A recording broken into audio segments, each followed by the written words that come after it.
there are the economy and abortion. And that is where things can get tricky for Nikki Haley. So how does she appeal to the entire electorate, as the GOP chairman suggests? To help us break this down, we're joined by Rina Shah, a former Republican strategist, now CEO of the public affairs firm Relax Strategies. Rina, thanks so much for joining us. So how is Nikki Haley tackling the issues in New Hampshire? I know abortion is something that's on top of mind.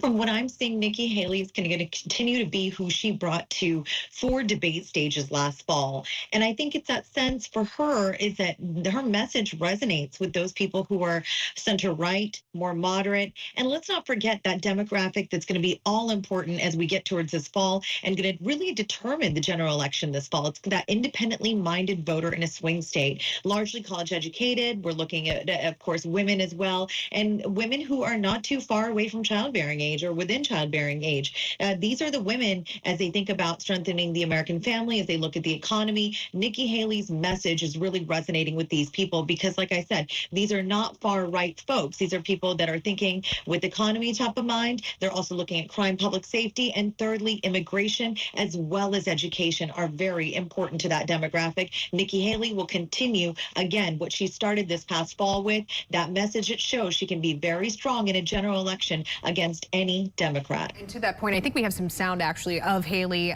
This was in an NBC News debate in November when she was asked about abortion. Let's listen to that. Let's make sure we make contraception accessible. Let's make sure that none of these state laws put a woman in jail or give her the death penalty for getting an abortion. Let's focus on how to save as many babies as we can and support as many moms as we can and stop the judgment. We don't need to divide America over this issue anymore. I mean, you've acknowledged that this message has been consistent since the fall. Has she, as a candidate, though, done enough to stop dividing America on this issue and gain support from voters, in your view?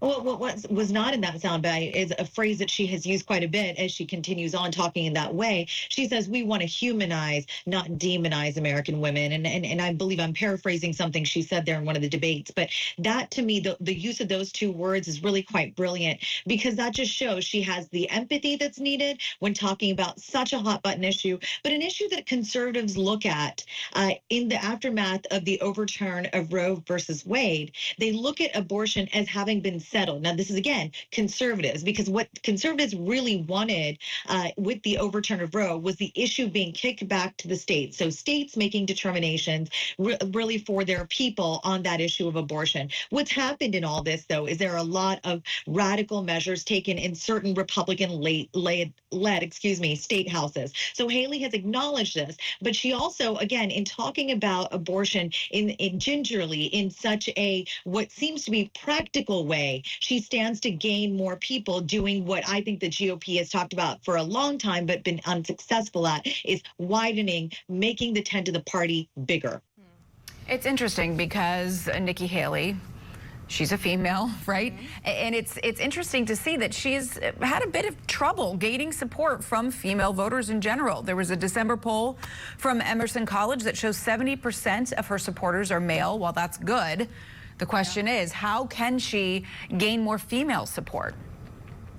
Well, as a longtime political observer and an operative many years, I can tell you, we as a public treat women in the public sphere very differently. And this is a thoroughly modern problem for America. We do not look at women as candidates the same way we look at males as candidates. I mean, this is just a reality. I've done a lot to get more women into government in different ways, trying to figure out how to get them into political appointments sooner, faster, in easier ways. I believe American women belong everywhere. I believe they belong at home as well as in the public sphere, in corporate boardrooms. Everywhere is where we need American women because all issues are women's issues. And so this is a situation in which I think Haley has been unfairly treated by many, including American women. I myself was not a supporter of her campaign until I saw her in debates 1 through 3 really bring her authentic self, really bring an attack dog, which is what I felt was necessary. Talk about the issues in a very practical way, acknowledge the gray that's out there, there. And in doing so, I think she really got to the heart of what most American women know, is that politics is a tough sport. For too long, it's been a man's sport. And I think when she started to get that attention from mid-Atlantic power centers and get the money behind her, she shows that we American women, no matter what, we have to come out and prove ourselves. We have to win on the merit every single time, because there's an unfair deck of cards that's stacked against us. So I hope she continues on. I hope she continues to get recognition based on the merit, because I do think she stands a really solid chance to knock off any Democrat this general election. Former Republican strategist Rina Shah, as always, with the insight and the context that we need to know. We certainly appreciate your time today. Thank you.